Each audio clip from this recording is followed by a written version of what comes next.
The story begins with the strongest adventurous party, called the Silverwing Battalion, trying to take down a massive ice dragon.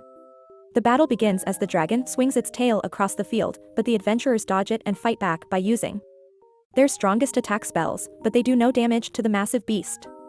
In response, the dragon fires back with an ice breath attack and forces them to cast defense magic. But its attack is too strong for the party's mage, and it breaks through her barrier easily. But just before the dragon's attack can hit her, the party's cook Dennis rushes in and blocks it with his arm. But despite that, the dragon's attack injures the mage's arm. Seeing this, Dennis uses his magic to craft a healing potion and helps the injured mage and boosts her morale. Watching all this, the vice captain of the party, Katie, nods in approval with a smile. But the party's captain, Vigo, seems to be jealous of their cook for some reason.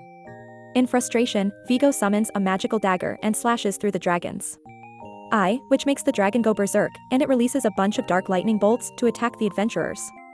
Katie and the captain try one more time to attack the monster together, but their efforts fail miserably, and the whole party is forced to retreat. Later, the captain calls for an urgent meeting to go over some important matters. Though, the vice captain's seat seems to be empty. Dennis breaks the silence by asking why they were called in. And that's when the captain speaks up, blaming him for their recent failure. He says they could have won if Dennis hadn't stepped in and scared the dragon off with his dread voice skill. Dennis protests against him, making it clear that Vigo was the one who ordered him to do it, but Vigo outright refuses it and claims that he would never make a rookie decision like that. Dennis recalls that their goal was to collect the rare drops from the dragon. But once it went into rage mode, that was no longer possible. With the team stuck in a dangerous spot, it was Vigo who told him to use the intimidation skill called the Dread Voice. They might have failed the quest, but thanks to that move, everyone made it out alive. At the time, Dennis respected Vigo for making such a bold call. But now, it feels like the captain is just using that moment to put all the blame on him and Vigo. Even goes as far as accusing Dennis of being a spy from a rival party and finally kicks the poor cook out of the group. Dennis looks around, hoping someone will speak up for him, but the entire squad stays quiet, too afraid to say anything in front of the big boss, being left with no choice. Dennis also quietly goes along with it. Vigo then calls the big guy a lowly chef, which pushes him over the edge. Dennis finally decides to stand up for himself, powering up his butcher knives with magic to get ready for a fight. The captain keeps throwing insults at him and says that even though both of them are level 99, Dennis is still just a cook who has no place in their party. As the tension rises, both of them unleash a dominating aura. And just when it looks like a battle is about to break out inside the Silver Dragon HQ, Dennis calls it quits. He slams the table and says that this party is no longer his headache, then walks out to begin a dream journey as a chef. As he walks through the busy streets, Dennis looks back, knowing it's time to say goodbye to the royal capital. Just then, a little girl bumps into him and accidentally lets go of her balloon. Dennis quickly drops his bag and jumps up to catch it, hands it back to her, and advises her that she shouldn't let go of things that are important to her. Meanwhile, Vigo watches everything from a distance and flashes an evil smile as he quietly decides to put his real plan into motion. Just as Dennis steps out of the city, Katie comes running after him.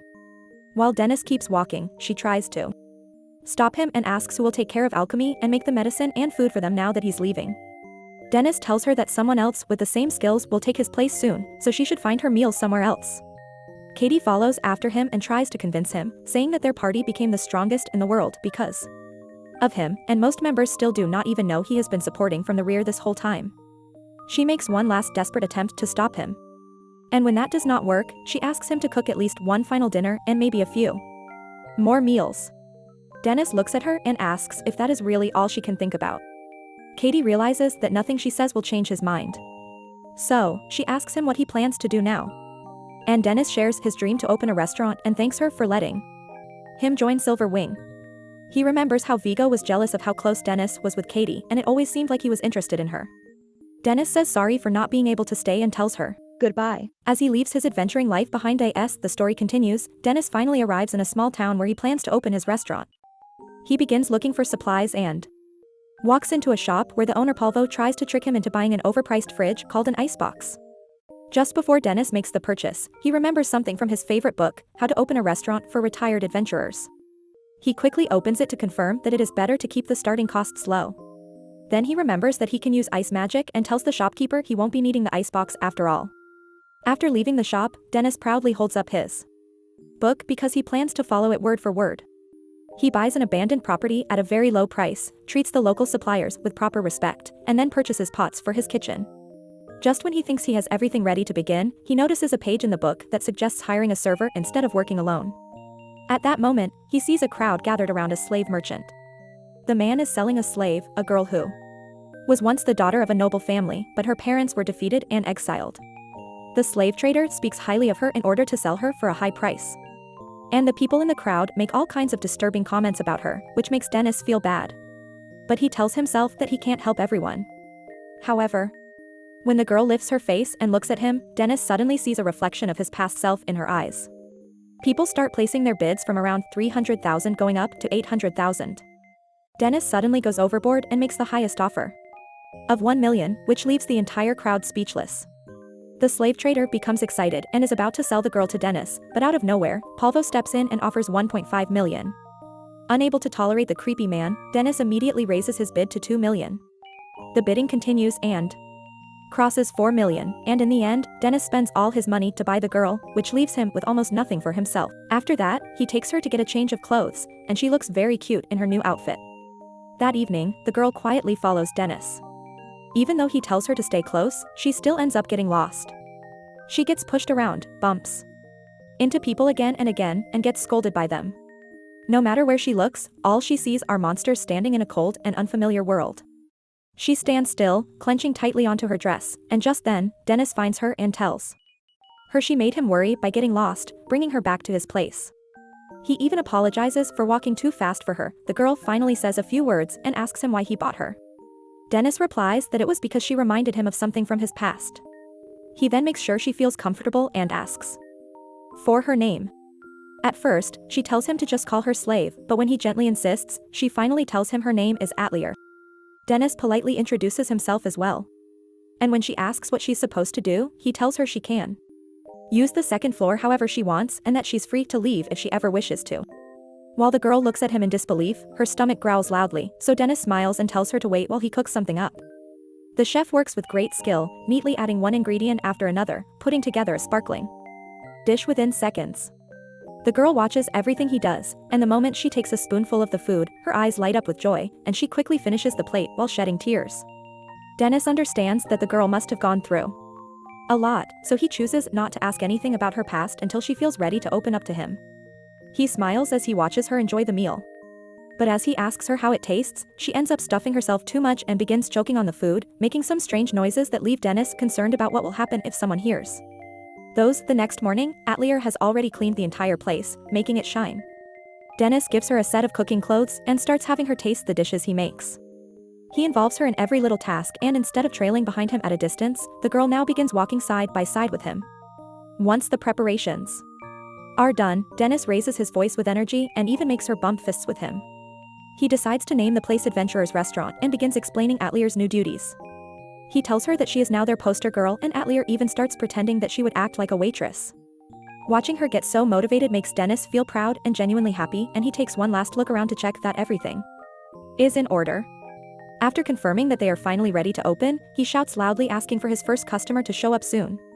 He hopes to get them hooked on his food so they keep coming back to eat 3 times a day.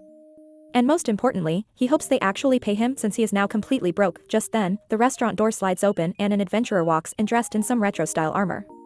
Seeing the customer suited from head to toe in heavy armor without a single gap, Dennis goes speechless. But then he remembers the guidebook's lesson, which says that sometimes troubled customers who don't want to be bothered come by, so one should respect their boundaries and make their stay comfortable. With that in mind, Dennis smiles at him and tells Atelier to bring a cup of water. While the knight sits down and reads the menu quietly, Dennis stares at him intensely, thinking the knight will give him a challenging dish to make, but he shyly points to the small rice bowl and then a topping. Dennis asks him if he wants anything else, but the knight strongly refuses. So, after he asks him if he is a light eater, and he says no, Dennis quickly realizes he's just broke. After that, Dennis sighs and lets the guy know he's going to cook up a katsudon. But the knight's voice shakes as she explains she doesn't have enough money. Being irritated, Dennis says a strong guy needs to eat well. But after processing for a second, he realizes that he heard a girl's voice inside the bulky helmet. A few minutes later, the lady knight named Henrietta opens up to him that her party also booted her and calls them horrible because they said the reason was that female knights aren't strong and only become a burden, so they don't need one in their party. She says gender has nothing to do with skill. And Dennis agrees, but she also admits she is only level 23 at the moment, and he thinks she is doing well for her level. Then she gets all excited about the strongest party, Silver Wing, because their vice captain is also a female swordswoman like her. Henrietta fangirls over the legendary Crimson Swift Sword, who some consider to be the strongest female swordswoman ever born. But Dennis mumbles that she can be a real pain. And when she asks what that means, he pretends he said nothing. Next, Henry confesses she's been looking for a party without talking, so they don't figure out she is a girl. But it's pretty hard to join a party without actually talking to them. And now she's out of both money and work. After finishing her therapy session, Dennis serves her the mouth-watering katsudon and tells her to enjoy it while it's hot and pay him back some other time. Wasting no time, Henrietta's eyes sparkle the moment she bites into the crispy cutlet. And it tastes so good, she stuffs her cheeks and calls it the best food in the world. When she thanks him after eating, he tells her to become a regular if she wants to thank him. And Henrietta is up for it if it wasn't for the fact that she can't earn money without a party. Hearing that, he gets the idea to ask his customers if they need a female knight and asks her to come eat again soon so he can tell her if he has found a group. Before long, a party of guys comes to the restaurant and also gets surprised by how delicious all the food is. And the little waitress is pretty cute, too. They give Dennis a compliment which makes him happy and he asks Atelier if she's happy that they called her cute as well. But she silently walks away showing zero emotion. Though she still looks much happier than before as she shyly serves a nice old lady. Just then Dennis overhears the guys saying it's time for their next adventure. So he asks them if they're a party and tells them he knows a swordswoman looking to join. Hearing that it's a girl and she's quite skilled, their leader is more than happy to recruit her and he tells Dennis she can join as soon as the next day. Dennis is a little surprised by how fast they agreed and the guy explains that his party desperately needs a strong attacker. Later that evening, Henrietta is in disbelief at how quickly Dennis found her a party and thanks him, saying she will show her gratitude by spending her first paycheck at his restaurant. However, Dennis thinks it over a bit and says even though he found them for her, she should be more careful about which party she joins. But before he explains what he means, she tells him it's no big deal and she won't be able to do anything if she sweats over every tiny detail. Seeing that she has made her decision, he serves her another delicious dish that melts all of Henrietta's worries away, and she promises to pay back his kindness while awkwardly talking and munching with her mouth open. When she wonders out loud what she should order tomorrow, he realizes she might really eat every meal at his place. And with that, they say their goodbyes that night, while Dennis and Atelier clean up in the back. The last two customers talk about how good his cooking is. And right after that, the girls discuss the rumor going around about a party of guys that recruits solo female adventurers and then assaults them after taking them deep in the dungeon. That instantly catches Dennis's attention and he hears the girl mention that the guys haven't been caught because they leave the girl there to hide evidence and move to the next town after they do it 2 or 3 times. After listening to the whole story, the party of 4 guys comes to his mind, but he hopes they're not the bad guys. The following day, after Henrietta introduces herself, their leader Still and the 3 other guys introduce themselves back. Still tells her to stay relaxed around him like everyone else, even though he is technically the leader. With that, they head to the forest. Henrietta asks Still what the quest is, and he tells her it is just a simple gathering request. Hearing that they only need to go inside and collect some items, Henrietta grows curious about what those items are, but the guys say they will explain inside, but she decides to go along with them to avoid making things awkward. Inside, she quickly defeats all the monsters on the first level, and the guys give her lots of compliments, which make her blush. But when Still says it's time to go deeper, she feels very happy that her party is relying on her. Unlike before, when she was judged just for being a girl, she thinks things will work out great with her new party, not knowing that the fake smiles plastered on their face disappear when she's not looking. As the party goes deeper, they trigger a trap that summons a giant golem. But Henrietta jumps right in and slices its arm in an instant, and she continues her job as the main damage dealer for hours until she gets so tired that her legs give out. However, Still acts surprised. She's already tired, and she reminds him. He said their destination wasn't that deep. But the leader says they are almost there. So, she pushes herself all the way till they reach a crystal mine. There, the guys explain that they came here to gather the blue crystals called memory crystals and immediately start collecting them. Hearing that, Henrietta breathes a sigh of relief and sits down looking exhausted. So Still asks the mage Marmok to cast some recovery magic on her, but instead he shocks her with a stun spell that makes her body very weak. And when she tries to grab her sword, Still stomps on her hand and kicks it away. Henrietta quickly realizes that she has been stunned, as Still steps on her and thanks her for being so dumb and easy to flatter. But Marmok defends her and says that it is because she is so dumb that they are going to make some nice memories with her. Looking at her with nasty eyes, Still says swordswomen are the best kind of prey because they have nice bodies and gives her the good news that he will let her go after his gang has had their fun for an hour. Marmok wishes her luck on getting rescued because she won't be able to return under the effect of his stun. At that moment, Henrietta regrets not listening to Dennis's advice and being more careful when she noticed the group acting shady. Then, they start taking off her heavy armor piece by piece and still makes it crystal clear that no one will come for her no matter how much she screams. And right as she loses all hope, the guys notice a strange noise which could be another party. As soon as Still orders Hondok to check it out, a giant rock comes flying and smashes right into him. The guys stare in confusion at the monster with 2 butcher knives and a bag on his face. As their hearts pound, they wonder if it is a monster or a very beefy creep with big kitchen knives. But Still quickly orders Marmok to cast Search and find a weakness in his panic. His spell fails and he realizes the butcher's level is too high for him to find a weakness. So, while Still finds it unbelievable that it is possible, the butcher flashes behind him and one hit from his knife sends the man flying into the wall and leaves the others shaking. They try to escape, but the butcher gives them the beating they deserve while Henrietta wonders who the strangely skilled chef saving her is and blacks out. Later that evening, she tells Dennis everything that happened and that she woke up in the guild's waiting room and says she couldn't say thanks to her buff hero with cleavers. Dennis understands how tough it was. And she also reveals that weirdly enough, her attackers were found neatly tied up outside the dungeon's entrance, and after the guild dug into it, it was found that all of them had a bounty on their heads. She admits it all felt like a dream. And she's learned her lesson to pick her teammates carefully in the future, like he told her. But Dennis feels guilty as well for not looking into them beforehand. As Henrietta claims all he did was help find her a party, her tummy growls very loudly. So even though she panics that she is still broke, Dennis asks her to order whatever she wants without holding back. Hearing that, she shyly orders the Supreme Hajin steak set, which freaks out Dennis because it is the most expensive item on the menu. So she instantly backs down and settles for the cheapest item.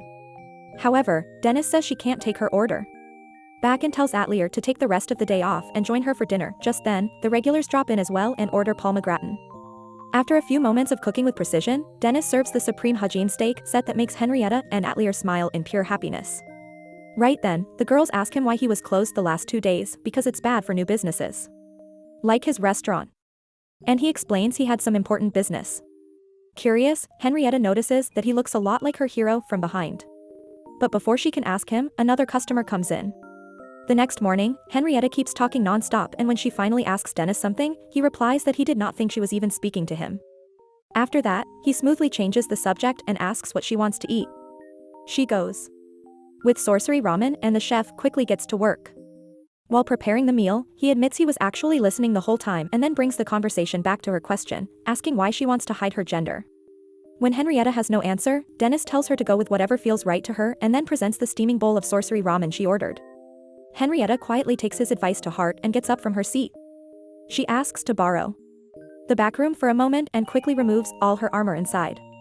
When she returns, she is wearing a completely different outfit. While walking back, she thinks about how people often forget who they are. But instead of falling into that, she now understands that being herself feels much better. Even Atelier nods in approval at her new get-up, which makes Henrietta blush with excitement. Henrietta then starts eating and enjoys every single bite of the food. Dennis watches her with a smile, glad to see her that excited, but he suddenly brings up a question and asks if she is looking to join a party. He reminds her that once she finishes her meal, she needs to find a job and start paying off her tab. The moment Henrietta hears that the chef is actually keeping a tab, she flips out and starts making a huge fuss. While the chaos continues, the door slides open and a shiny adventurer steps inside. Calmly takes a seat and hides behind the menu while getting ready to order. Dennis glances at the new customer and finds himself confused, unsure if the person is a handsome guy or a cute girl. When the customer asks what tastes good around here, Dennis confidently replies that everything is up to the mark, but the vague answer only makes it harder for the guests to choose. After a brief complaint, the chef recommends the vitra katsudon, but the customer immediately turns it down, saying he is not in the mood for rice. Henrietta jumps in with a few suggestions, starting with her favorite pasta, then moving on to kalpayadon, but nothing seems to catch the guests' interest. Watching this, Dennis grows increasingly annoyed as his patience begins to run out. Henrietta quickly steps in again, this time trying to calm the chef down by explaining that kids can be pretty indecisive sometimes. Right then, Atelier walks over to the customer and suggests going for fried rice if he really cannot make up his mind.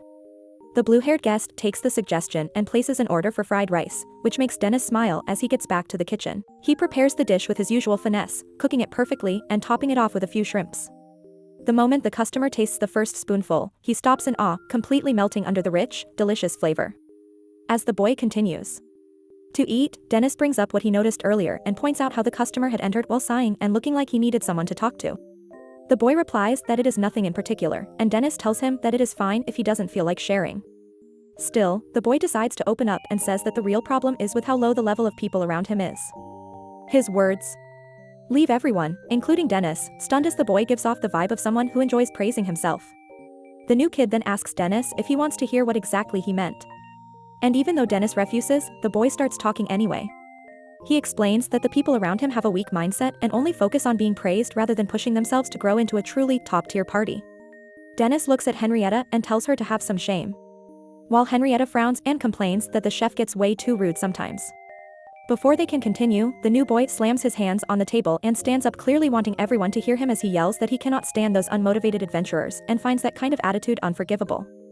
He then starts bluffing again and says that when he spoke like this to his party, they kicked him out, which makes Dennis feel awkward as he wonders why his restaurant keeps attracting outcasts from everywhere. Henrietta replies that she has no idea either, but the boy just keeps talking, confidently, declaring that he will soon become strong enough to join Silver Wing and end up as their most powerful wizard. Dennis advises him to be careful or he might end up alone. And once the boy finishes eating, he pays up and leaves, introducing himself as Vivia Strange and saying he will order shrimp fried rice next time. The boy shows up again for another meal and places his order right away. As usual, he keeps talking non-stop and announces that he has decided to join the strongest party around here called the Night Mist Troupe. He boasts about having many advanced skills and claims that it will not take long before he makes it into Silver Wing. Dennis soon brings over the food and the boy continues fantasizing about his future with Silver Wing. While Dennis quietly hopes that the kid finds a reliable party that actually helps him grow into a dependable adventurer, Dennis then asks about his first quest and the boy explains that he is gathering taste synthesis materials from somewhere around the 5th floor. Hearing that makes Dennis a little uneasy, so he uses his search skill and finds out that the boy is only level 17. While that is quite high for his age, Dennis knows the 5th floor is meant for people at least in their mid-30s. He asks the boy if he does not think that is a bit too deep for him, but the boy confidently replies that some of the most elite members of the group will be supporting him. Dennis remembers how the boy kept bluffing earlier about knowing all kinds of advanced skills, but now he is almost sure the kid must have only read about them in books and convinced himself he could use them. A person's level reflects the number and quality of skills they possess. And if he truly had so many, his level would be much higher. Vivia then says that it only shows how much the party expects from him. Though Dennis still appears concerned, the boy quickly adds that a chef like him wouldn't understand since he probably never even stepped into a dungeon.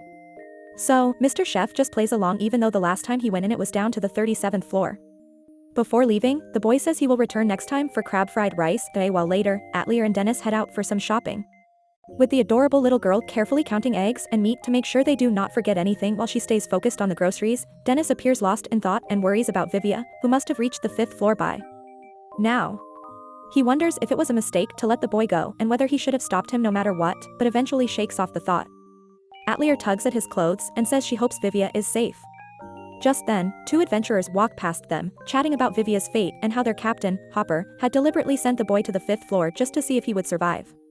Hearing this, Dennis immediately rushes toward them, grabs both men, and drags them into a nearby back alley before slamming them onto the ground. The adventurers pull out their weapons and introduce themselves as members of the Night Mist Troupe. But despite that, they are the ones who end up getting beaten down, while Dennis walks away with the information he came for. When Dennis returns to Atelier, he apologizes and tells her that they will have to close the restaurant for the day. He finds her just as worried and she quietly asks him to be safe. Dennis smiles at her and tells her not to worry about him at all. And meanwhile, down on the 5th floor, Vivia runs wildly through the dungeon, shouting at a group of goblins to stay away from him. The adventurers who had come with him had already left him behind, claiming it was some kind of test and that their captain Hopper had placed high hopes on him. Vivia panics, thinking he must at least reach the 3rd level to be safe, but in the middle of running, he trips and suddenly vines start growing around his feet. He struggles to break free, but the vines seem to be enchanted and magic pulses through them. He tries to cast a spell to break the magic, but his mind goes completely blank and he cannot remember the incantation.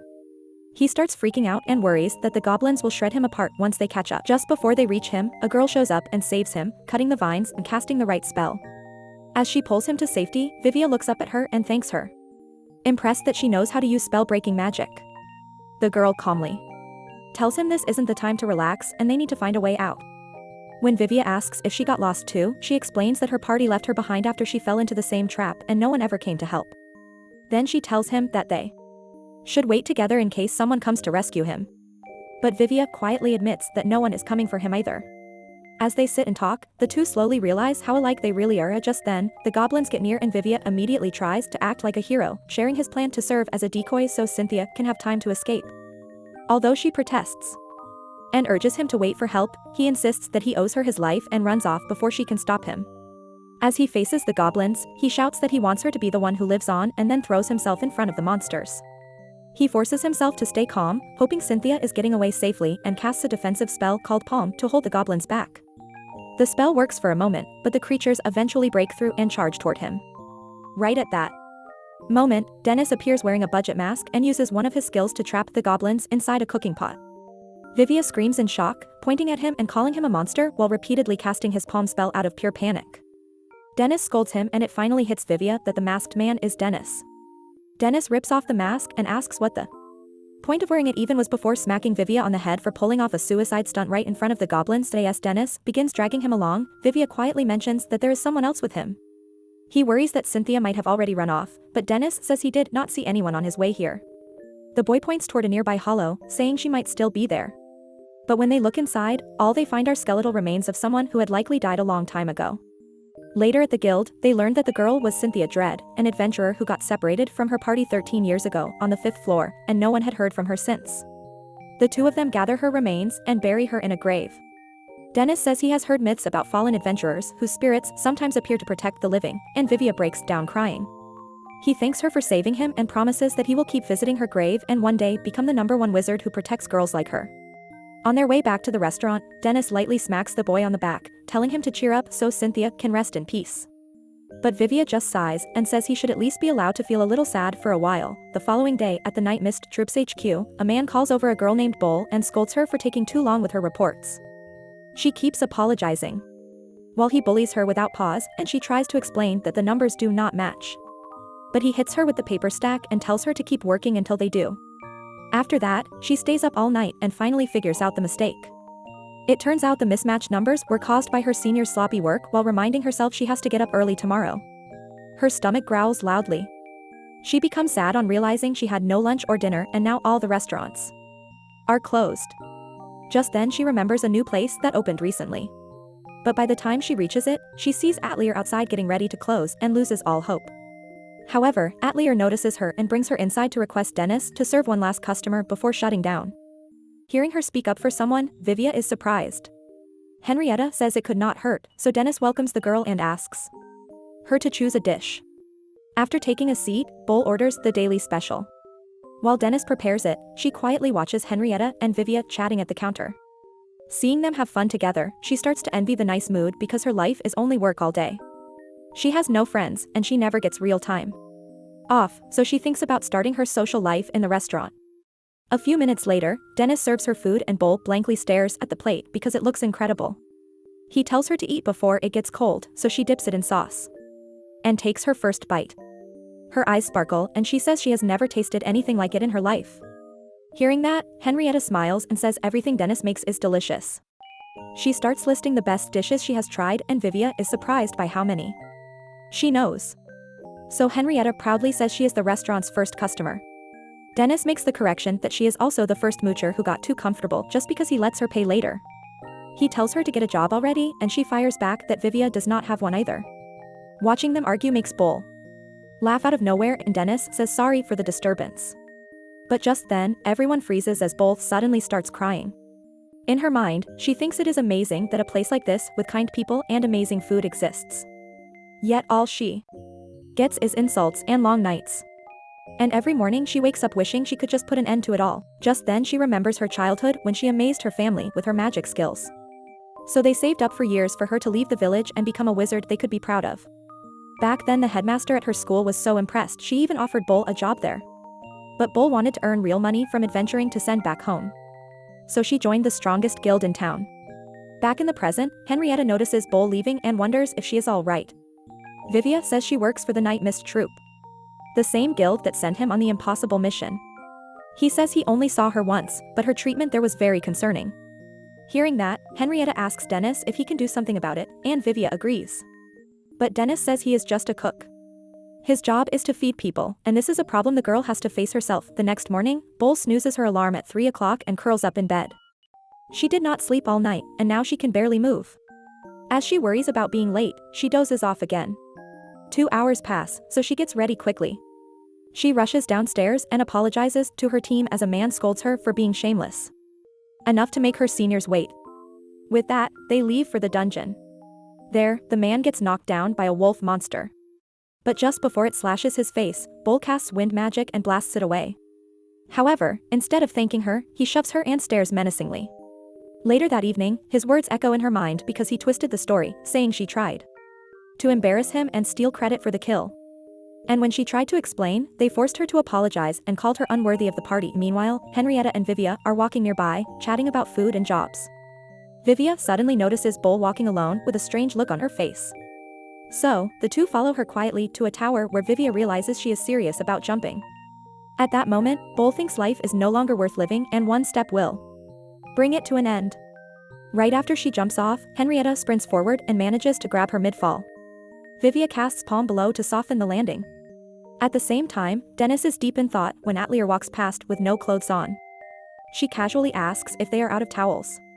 He tells her it is not okay to walk around like that just because they are out.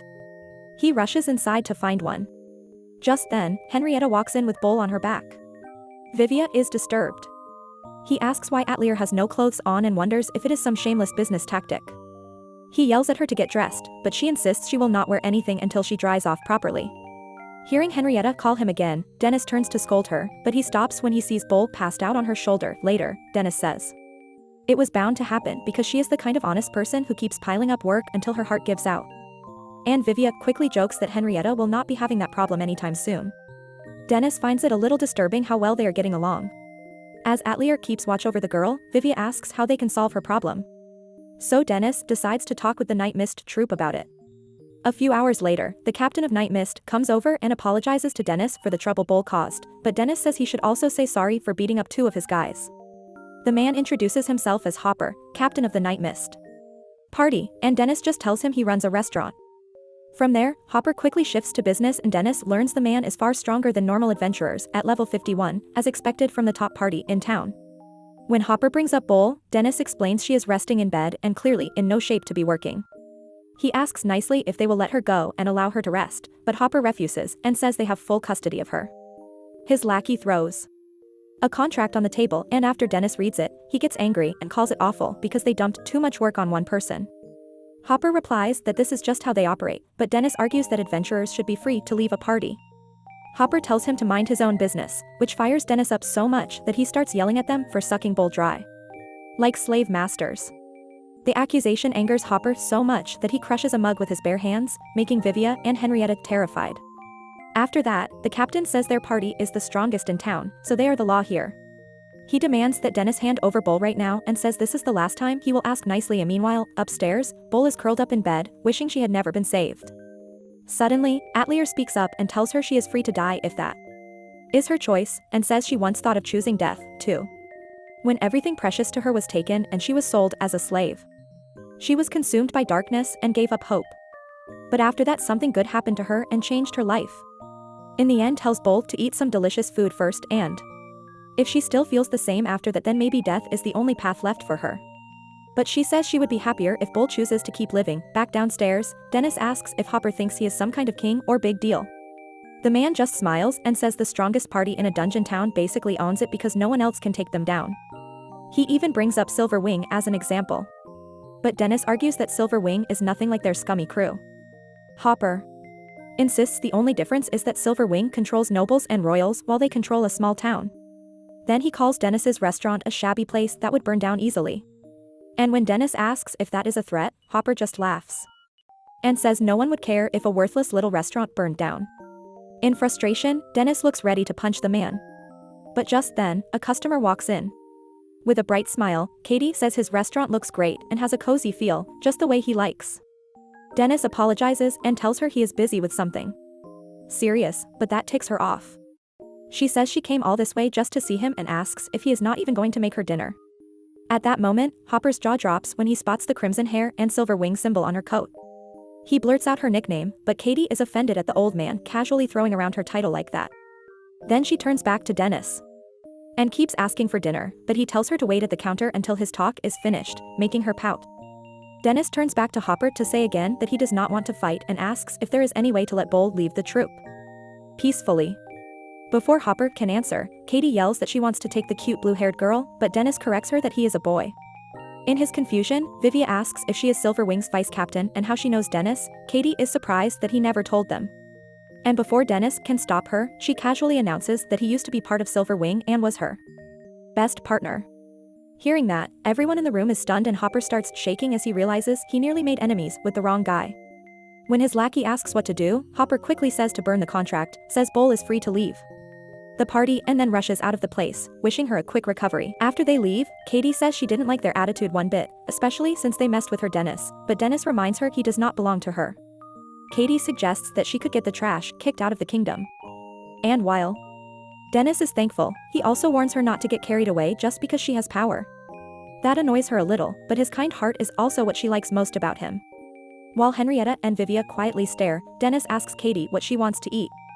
That's when Atelier shows up with Bull and requests a daily special. Katie also orders the same and starts digging in.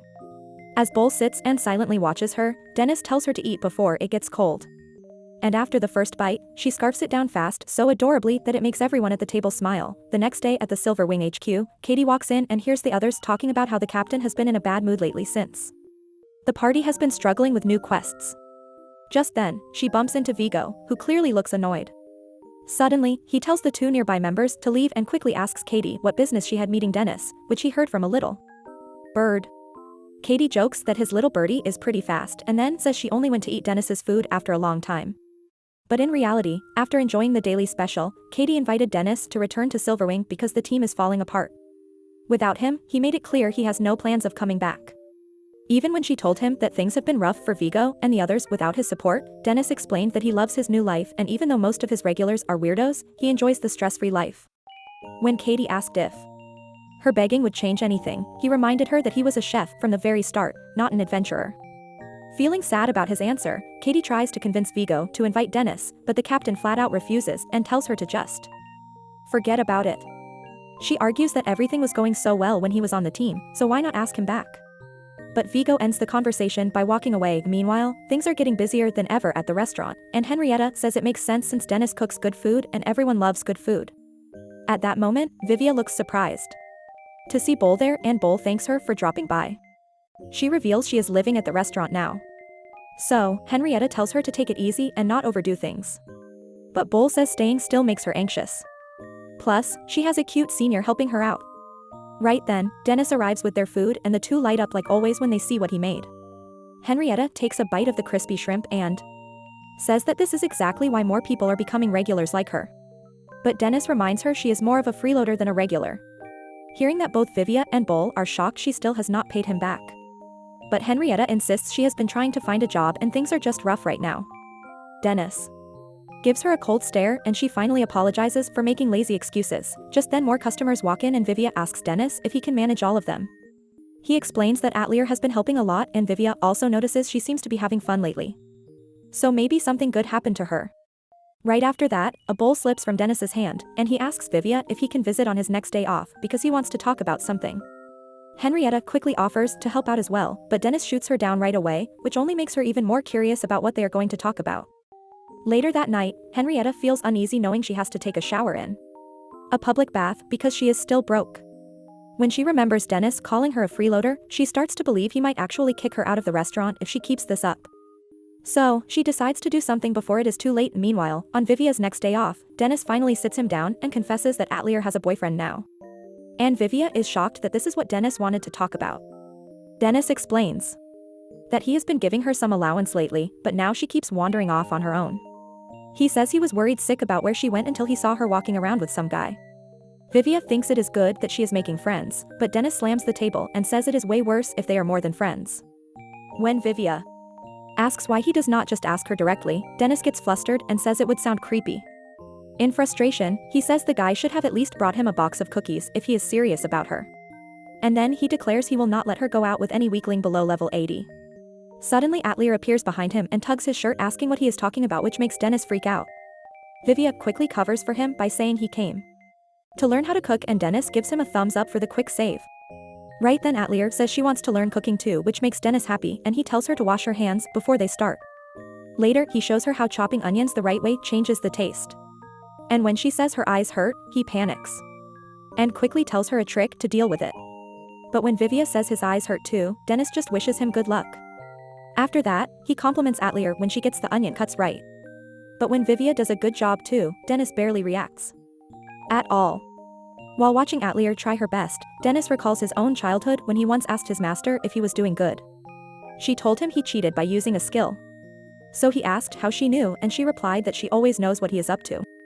Back in the present, Atelier snaps Dennis out of his thoughts and tells him she accidentally broke the egg. So, he helps her fix it and has fun teaching her how to crack eggs properly, mix them, and coat the meat with crumbs. Next, they fry the meat and soon the broil cutlet is ready. Dennis tells Atelier she did amazing for her first try. On the other hand, when Vivia proudly presents his cutlet, Dennis just says it looks good without even looking. Just then, the sound of the clock tower makes Atelier jump up and she rushes out saying she has to go. Dennis asks where she is going, and she simply replies outside as if he doesn't already know that. Watching her leave, Vivia wonders if she is off to meet her boyfriend, which makes Dennis panic again. At that exact moment, Bowl steps out of her room, and Dennis quickly tells her to finish the 2 bowls and then go shopping because he has something urgent to take care of with Vivia, who clearly does not want to go. At the same time, Bowl looks uneasy since she does not feel confident shopping alone. That is when Henrietta shows up just in time and proudly announces that she took a party placement exam, but Dennis ignores it and asks if she can help Bowl with shopping. Henrietta happily agrees, and Dennis tells them he is counting on them before dashing out at full speed, making the girls wonder what's wrong in the city. Vivia tries to convince Dennis to stop because they definitely look like stalkers, but Dennis brushes it off, saying he is her guardian. Vivia says he should just walk up to her then instead of acting like a creep. Just then, Dennis grabs Vivia by the head and points at the boy who dares to charm his sweet girl. Vivia says they still do not know if he is just a friend. But when the boy leads her into a jewelry shop, Dennis loses it, thinking she is about to walk out with a wedding ring. And it is way too soon for that. At first, Vivia asks if they should go inside. But after seeing Dennis mentally break down, he comes up with a better idea. Meanwhile, Henrietta sits alone nearby looking worried. So, Bowl asks her what is wrong. She admits she needs to make money fast before Dennis starts hating her. And when Bowl asks about her odd job pay, she says it all goes into repairing her gear and buying healing items because she always gets hurt. Her money just vanishes no matter how hard she works. And it makes sense since she's the tank. Henrietta says she is trying to think of some other way to repay him, and Bowl promises she will support her no matter what, which cheers her up. Just then, they overhear 2 guys talking about a rumor that the Night Mist captain got humbled by a restaurant owner who used to be with Silver Wing. They wonder if Night Mist will try to get back at him. Meanwhile, Dennis is still confused about why Vivia's genius plan involves a megaphone. Vivia explains the device is enchanted with magic to carry voices a long distance. Dennis still does not get how that helps. So Vivia says that's where a genius mage like him comes in. After he casts the spell, Atlier's voice comes through. Dennis is genuinely impressed. But Vivia admits he is not exactly proud of doing this. Then they hear Atelier say she likes it, that it is cool, and she will cherish it forever. That stuns them both. But when she says she is glad to have met him, Dennis panics so loudly that a nearby old lady gets suspicious. At that moment, a thief uses wind magic to snatch the lady's bag and dash off. Dennis shouts for help, but after learning the thief only stole a bag, he turns to Vivia and asks for a magic boost. Meanwhile, the blonde thief laughs about how easy it was until he sees a scary man sprinting with a kid on his shoulders, quickly closing the gap. The thief is stunned that someone can keep up with him, even using wind magic. Then he realizes Dennis is not even using any at all. While Vivia asks if all Silver Wing members are this fast, and Dennis replies that he is the fastest because he never skipped leg day. At a dead end, the thief uses wind magic to jump to the roof while Dennis climbs it with pure muscles. And when he asks Vivia if he has any useful spells, the boy casts Palm to bounce him high into the air like a trampoline. The blonde thief stares in horror as Dennis jumps midair and quickly catches up. But he launches a surprise attack on Dennis right before he gets him and takes off, bragging that he will not get caught easily with that kind of magic. Hearing that, Dennis tells Vivia to get off after they land. And Vivia spots the girls up ahead on their way down. As the thief brushes past them, he grins, thinking he just needs to shake them off and sneak out now. But Henrietta comes from above with a serious face and swiftly subdues the cocky thief. After that, Dennis catches up and pats her on the head. For the good work. Later at the restaurant, he tells the girls as well that Atelier has a boyfriend, but Vivia clarifies they do not know for sure yet. Then Henrietta jokingly asks him if he is feeling lonely these days, and Bull comes out with it that she is worried he will ban her. Dennis says he would never ban someone who appreciates his cooking like her, though he might change his mind later. Right after that, Atelier quietly walks in and goes behind the counter with an intense look on her face as she surprises Dennis with a box. When he looks inside, he finds a bracelet that Atelier reveals she was saving up all her allowances for. Hearing that, Bull laughs that he had the wrong idea, and Henrietta spills the beans when Atelier asks what that means, and that nearly earns her a permanent ban. After that, he tries it on and watching him where it makes Atelier smile. Meanwhile, Captain Vigo goes to a mansion to meet with someone after a long time. The next day at the restaurant, Dennis tells Atelier to go clean outside. But just then, a customer walks in and he tells them that lunch hours are over. However, the customer starts crying with joy the moment he sees Lady Atelier is safe and sound. Dennis has no idea what is going on, while Henrietta assumes the old man is a weird lowly lover and gets ready to punish him on the spot. But the old man explains that he is Stevens, the head butler of Lady Atelier works. Hearing that, Dennis and Henrietta both become curious while the other two completely flip out. Seeing how clueless Dennis is, Vivia wonders if they live under a rock, and Bull explains that House Workstot is the kingdom's biggest and most prestigious mage family, leaving Dennis totally stunned. Meanwhile, the teary butler declares it is finally time for the young lady to take her revenge. After taking a seat, Stevens mutters that it is truly tragic she has to live in a backwater restaurant, which makes Dennis want to throw him onto the street, but Vivia tells him to at least hear the geezer out. Then, Stevens reveals he is actually the former head butler, and the royal court ordered him to bring the young lady back home. His story confuses Dennis.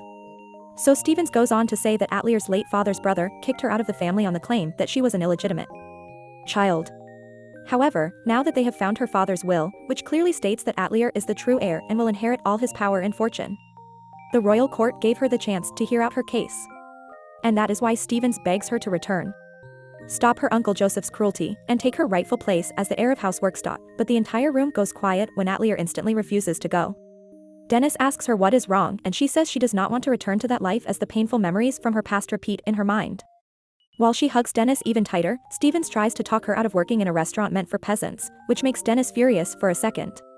But after thinking about it, he realizes Stevens has a point that he is just a humble chef while she is practically a princess. With that in mind, he gently asks Atelier again if she really does not want to go, and she shyly nods. Still, Dennis tells her she cannot ignore something that will seriously affect her future because eventually she will have to face it. After hearing that, Atelier bravely agrees to go if Dennis comes with her, which makes him feel proud. A few hours later, Vivia shows up wearing a fancy Sherlock Holmes-style outfit and excitedly asks Dennis, who is all suited and booted, if he can tag along. Dennis agrees, and the girls promise they will handle things at the restaurant. Right. Then, Atelier walks out in a blue dress and everyone fawns over how adorable she looks. Dennis says it is time to leave, but Atelier quietly says she does not want to go even though she knows she must, and then starts repeating non-stop that she really does not want to go, which makes Dennis proud because that is the longest sentence she has said all month. While he pats her on the head and assures her he is always by her side. Stevens asks the young lady if she and her servants are ready, which really gets on Dennis's nerves, even though he knows he is beneath her in status. With that, they depart and the girls cheerfully wish them a safe journey. After traveling a long distance by carriage, they finally arrive at the capital and Vivia looks out the window, staring at the city like a kid from the boonies. Meanwhile, Dennis feels uneasy being back in the capital, but Vivia snaps him out of it just as they pass by Black's restaurant, which is known as the best in the royal capital. And although Dennis wants to stop by and greet his old friend, he feels like he can no longer face him. Later, they arrive at House Workstot where the legal officers welcomes them and introduces himself as the head of their case, and Dennis introduces himself as Atlier's guardian. After that, they head inside where Sestapik explains he will need to test the young lady's blood. Atelier nearly collapses on the spot when she sees the syringe in Stevens' hand. As it gets closer, she keeps saying it is too scary, like a broken record. And the second it pricks her arm, she flops like a balloon that lost all its air. While Dennis carries her in his arms, Castapitch says they will head to the courtroom next. But Dennis dumps her into Vivia's arms and tells the lawyer he wants to understand her situation better to see how he can help her. Sesapik agrees and explains that her father, Sir Famas, was an expert in hypnosis magic and that some unique types of magic only pass down through bloodlines. Hearing that, Dennis realizes inherited the same power to control minds. And Sesapich continues that her father saved many lives using his gift. But his brother poisoned him out of jealousy to steal his beautiful wife and his position as the head. At the same time, he falsely labeled the young lady as an illegitimate child to ruin her reputation so badly that she could never recover. However, Sir Famas was clever and he left a will, which is why the royal court has allowed a blood test using a magical item to prove her status as the true heir. Then the man puts a drop of her blood into the magical globe first, then adds a drop of Sir Famas' blood, which the royal court kept safe this whole time, and explains that the flower-shaped crystal forming inside is proof that they are related by blood. After that, he repeats the test using her mother, Eliza's blood, and the result is the same, confirming that Atelier is undoubtedly their daughter. Seeing this solid proof makes both Dennis and Vivia happy, but Atelier still looks sad later in court. The judge begins the proceedings in the presence of both parties, and Atelier's uncle, Sir Joseph, immediately starts throwing shade at Dennis. Dennis remembers that Sir Joseph is one of Captain Vigo's clients and tells the man he will pay for messing with his little girl. Just then, the judge warns Dennis while calling him Dennis Blacks, and Vivia notes the famous name. After that, the proceedings begin and the judge reads out Sir Famas's will, which states that Lady Atelier is the true heir of the family, born from his wife, so she is the one meant to inherit his wealth and power, while his brother, Sir Joseph, will only receive the family's books and secret knowledge. Then, a fat noble stands up and agrees that she is Sir Famas' daughter, but says she is not worthy of becoming the heir because her mother was just a low-ranking mistress. Right after that, Sestapich snaps back that this kind of nonsense is exactly why everyone is gathered here to draw the young lady's blood and present clear proof so no one can challenge the will. But Sir Joseph just smirks confidently and calls it a waste of time, which makes Dennis furious. With that said, the big doctor approaches Atelier, terrifying her so much that she tightly grabs Dennis's sleeve, and he gently comforts her while the doctor draws her blood. After that, the judge tells everyone to pick a stick from the jar to decide who will use the magic item, which helps prevent any tampering. Staring at the jar intensely, Dennis pulls out the first stick, but it is not the red one. Then, everyone takes their turn one by one, and it turns out that Stevens is chosen. Next, the old butler starts sweating nervously and shaking as he walks up the stairs. He puts Atelier's blood in first, then adds her father's blood, and the crystal confirms a match. Dennis sighs in relief, but when Stevens adds her mother, Eliza's blood, the crystal only forms for a second before it melts into a dark goop. Everyone in the room is stunned while Sir Joseph smugly says he told them it would be a waste of time. And Sesapich insists there must have been a mistake, so he makes a request to repeat the test, but the judge says no. Sir Joseph declares this proves Atelier's birth was a mistake made by his brother, which makes her feel terrible. Then the judge rules that the will is only half true. So Sir Joseph will inherit the wealth and power of House Works, while Atelier may inherit the books and magical knowledge. Hearing that, Sir Joseph smirks and says he does not mind agreeing because the disgrace to their family is still the daughter of his brother.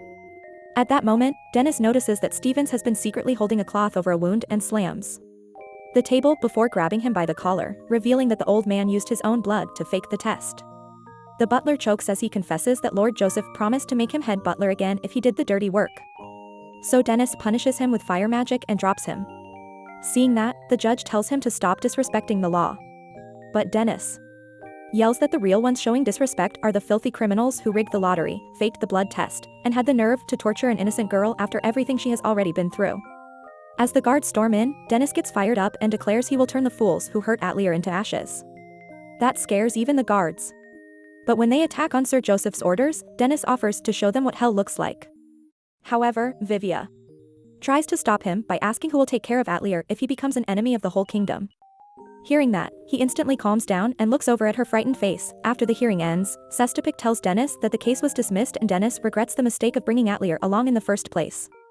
Then he takes them to the library to see the knowledge and books she inherited. Inside, he explains it used to be a library, but now it is more of a storage room, though there might still be something valuable left behind. Dennis steps over a broken plank and warns Atelier to watch her step right before she steps on a magic circle and falls into the basement. Below the surface, he discovers a hidden room filled with mountains of books. And the moment Vivia and Sestapich start reading, they realize the place holds ancient grimoires so rare that they are practically national treasures. Picking up 2 more books, he explains that the lost history of humanity is packed inside this hidden room. At that moment, Sesapich wonders aloud if her father planned to give this true treasure to Atelier from the start, leaving the will and predicting that his greedy brother will try to steal it from her. Dennis laughs at the irony and asks Atelier what she wants to do with it. And the little champ says she wants to give it all to the restaurant. The next morning, Dennis is tired of waiting for Vivia, who overslept, but on his way out, he passes by a man who forces him to stop because he has the same face as Dennis, but his aura feels completely different. Dennis yells for Vivia to hurry, and the man in front of him says that it's a nice name before letting Vivia go. Just then, a girl named Fiorenzo walks up to the man in the shadows, calling him Master Heath, and asks who that boy was. And Heath tells her that he was the companion of a counterpart that he told her about before. But that's where this video ends.